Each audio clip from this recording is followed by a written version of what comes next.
দোকান বসানোকে কেন্দ্র করে তৃণমূলের গোষ্ঠীদ্বন্দ্ব। ঘটনা বসিরহাট পৌরসভার ৬ নম্বর ওয়ার্ডের। জানা যায় দীর্ঘ ৪০ বছর ধরে বসিরহাট ১ নম্বর ব্লকের সমষ্টি উন্নয়ন দপ্তরের পার্শ্ববর্তী এলাকায় বেশ কিছু ব্যবসায়ী দোকানদারি চালাতো। দোকান সেখান থেকে খালি করতে হবে এমনটাই আদেশ আসে বসিরহাটের দক্ষিণ বিধানসভার তৃণমূলের বিধায়ক সপ্তর্ষি বন্দ্যোপাধ্যায় ও ৬ নম্বর ওয়ার্ডের কাউন্সিলর। এরপর ব্যবসায়ীরা দোকান তুলতে নারাজ। এই নিয়ে শুরু হয় গোষ্ঠীদ্বন্দ্ব।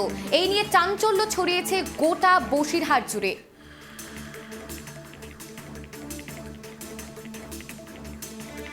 আমাদের সঙ্গে ফোন করলে যুক্ত হয়েছে আমাদের প্রতিনিধি সিরাজুল। সিরাজুল, কি ঘটেছিল?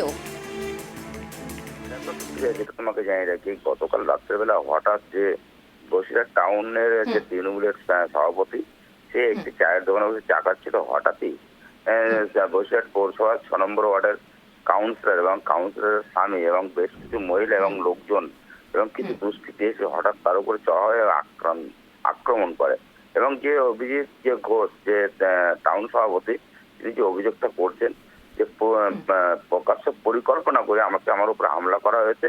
কারণ যে বসিরহাটের দক্ষিণের বিধায়ক সপ্তর্ষি বন্দ্যোপাধ্যায় এবং এই ৬ নম্বর ওয়ার্ডের কাউন্সিলর যে সোমা গোলদার এবং তার স্বামী পরিকল্পনা করে যে একটা দোকান বসানো, অর্থাৎ ৪০ বছর ধরে একটা দোকান বসানো কেন্দ্র করে দীর্ঘদিন ধরে সেই দোকানগুলো চলছিল।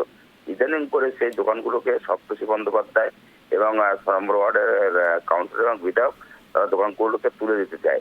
এই নিয়ে একটা বিবাদ সৃষ্টি তৈরি হয়, সেখান থেকে গন্ডগোলের সূত্র তৈরি হয়। এই গন্ডগোলের সূত্র ধরে অভিজিৎ যে ঘোষ, যে টাউন সভাপতি তৃণমূলের, এবং সে কিন্তু সেই যে দোকানদারদের হয়ে তাদের কথা বলে এবং সেই দোকানগুলো যাতে তারা বসতে পারে সেই নিয়ে একটা এই নিয়ে মতভেদ ছিল। সেই মতভেদের জেরে প্রকাশ্যে যে তৃণমূলের যে টাউন সভাপতি অভিজিৎ ঘোষ, তিনি যেটা জানাতে চাইছেন যে বসিরহাটের দক্ষিণের বিধায়ক সপ্তর্ষি বন্দ্যোপাধ্যায়ের অফিসে মানে মনিটরিং করে ওরা আলোচনা করে সব প্রকাশ্যে পরিকল্পনা করে তার উপরে হামলা করা হয়েছে। পাশাপাশি যেখানে পাল্টা অভিযোগ যেটা জানা যাচ্ছে, ৬ নম্বর ওয়ার্ডের কাউন্সিলর সোমা গোলদার, তিনি যেটা বলতে চাইছেন যে ওরা বসে মদ্যপান করছিল। আমরা ২১-এ যে আমাদের যে সমাবেশ আছে সেখানে যাওয়ার জন্য আমরা প্রচার করছিলাম বেশ কিছু মহিলা নিয়ে। হঠাৎ ওরা মদ্যপ অবস্থা ছিল, হঠাৎ আমাদের উপর কটাক্ষ করে এবং গালাগালি দিতে থাকে, যার কারণে এই ঘটনা।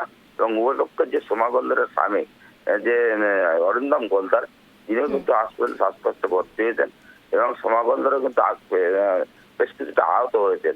এই নিয়ে মারামারি সৃষ্টি হয়, মানে একের পর এক পাল্টা একের উপরে এক অভিযোগ করে যাচ্ছে। এই নিয়ে কিন্তু তোলপাড় শুরু হয়েছে রাজনীতি তৃণমূলের মধ্যে এবং পাশাপাশি চাঞ্চল্য ছড়িয়েছে গোটা বসিরহাট। পাশাপাশি দেখো কে কতটা দোষী বা কে কি বৃত্তান্ত, সেগুলো তো উপরমহল নেতৃত্ব সেগুলো কিন্তু দেখাশোনা করবে, এমনটা সূত্রপাত খবর পাওয়া যাচ্ছে। কিন্তু দেখো যে টাউনের সভাপতি যে অভিজিৎ ঘোষ অভিযোগ তুলছেন তৃণমূলের যে বিধায়ক সপ্তর্ষি বন্দ্যোপাধ্যায়, তার অফিসে মনিটরিং করে সেখানে পরিকল্পনা করে তারপরে হামলা করা হয়েছে। কিন্তু তারপরে আমরা গতকাল রাত্রে বিধায়ক সপ্তর্ষি বন্দ্যোপাধ্যায় এই পর্যন্ত প্রায় ২জন দোকানদার আহত হয়েছেন এবং যে টাউন সভাপতি যে তিনি আহত হয়েছেন। পাশাপাশি যে ৬ নম্বর ওয়ার্ডের কাউন্সিলরের স্বামী, তিনিও কিন্তু আহত হন। এই প্রথম ৪ জনের মতো আহত হয়েছেন।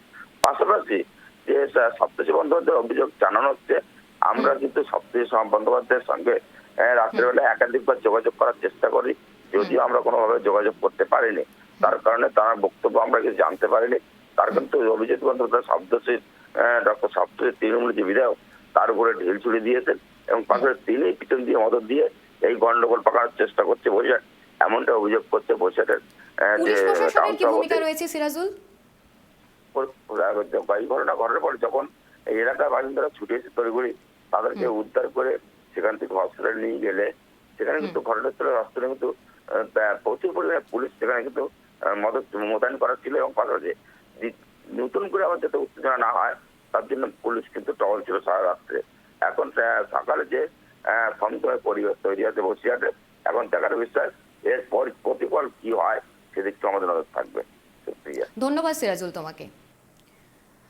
আমাদের প্রতিনিধি যেমনটা জানিয়েছে যে প্রকাশ্যে তৃণমূলের গোষ্ঠীদ্বন্দ্ব এবং তার জেরে কিন্তু এক চায়ের দোকানদার আক্রান্ত হয়েছে এবং এক তৃণমূলের কিন্তু লোক আক্রান্ত হয়েছে, এমনটাই কিন্তু আমাদের প্রতিনিধি জানিয়েছেন।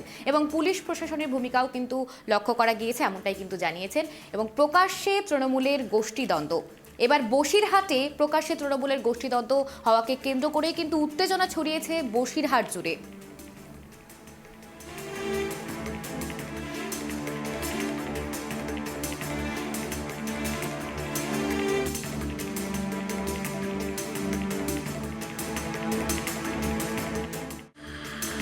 সাড়ে সাতটা নাগাদ আমি আমার যে পাড়ায় আড্ডা মারি বসিরহাট কদমতলা মোড়ে, সেখানে আমি চায়ের দোকানে বসে চা খাচ্ছিলাম। হঠাৎ ওই ওয়ার্ডের কাউন্সিলর মনিকা সোম গোলদার এবং ওনার হাজব্যান্ড অরিন্দম গোলদার, তারা বেশ কিছু লোকজন নিয়ে কিছু দুষ্কৃতী কিছু নিয়ে আমি বসে রয়েছি। হঠাৎ আমার ওপরে অ্যাটাক করে, আমাকে চট থাপ্পড় ফেলে দেয় কাদার ওপরে। কিছু দুষ্কৃতীকে নিয়ে এসেছিল, তারা মেশিনপত্র দিয়েছিল। যিনি কাউন্সিলর মনিকা সোম গোলদার, তিনি নিজে টুল তুলে লাঠি দিয়ে আমার বুকে মেরেছে। আমার এখনও বুকে পেন হচ্ছে। আমি জানি না, আমি সন্ধ্যেবেলা দোকানদারি করছি সেই সকালবেলার থেকে।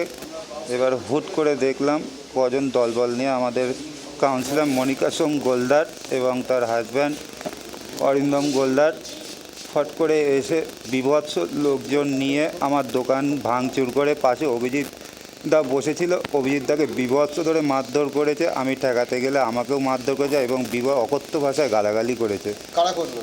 এগুলো অরিন্দম গোলদার আর মনিকা সোম গোলদার, আমাদের 6 নম্বর ওয়ার্ডের কাউন্সিলর। কেন করলো? কেন জানি না, পূর্ব রাগবশত হয়তো হুট করে অভিজিৎ দাকে বিভৎস মার মেরেছে, সঙ্গে আমাকে ঠেকাতে গেলাম, আমাকেও মেরেছে। আর এবং বলেছে যে যদি কিছু করি আমাকে ডেকে নেবে এবং ভবিষ্যতে হাফিজ করে দেবে।